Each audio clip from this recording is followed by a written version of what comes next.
1971 সালের 1 মার্চ জাতীয় পরিষদ অধিবেশন অনির্দিষ্টকালের জন্য স্থগিত করেন কে?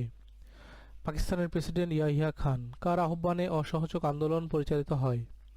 বঙ্গবন্ধু শেখ মুজিবুর রহমান। বাংলাদেশের জাতীয় পতাকা প্রথম উত্তোলন করেন কে? আসাম আব্দুর রব। মানচিত্র খচিত বাংলাদেশের জাতীয় পতাকার ডিজাইনার কে ছিলেন? শিবনারায়ণ দাস। বাংলাদেশের জাতীয় পতাকা হতে মানচিত্র সরিয়ে ফেলা হয় কবে? 1972 সালের 12 জানুয়ারি। বাংলাদেশের জাতীয় পতাকা প্রথম উত্তোলন করা হয় কবে? 2 মার্চ 1972। জাতীয় পতাকা দিবস কবে? 2 মার্চ। বর্তমান জাতীয় পতাকার ডিজাইনার কে?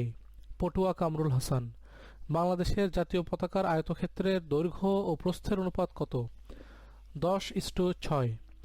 বাংলাদেশের জাতীয় পতাকার রং কয়টি ও কি কি? 2টি, লাল ও সবুজ। বাংলাদেশের জাতীয় পতাকার কবে সরকারিভাবে গৃহীত হয়?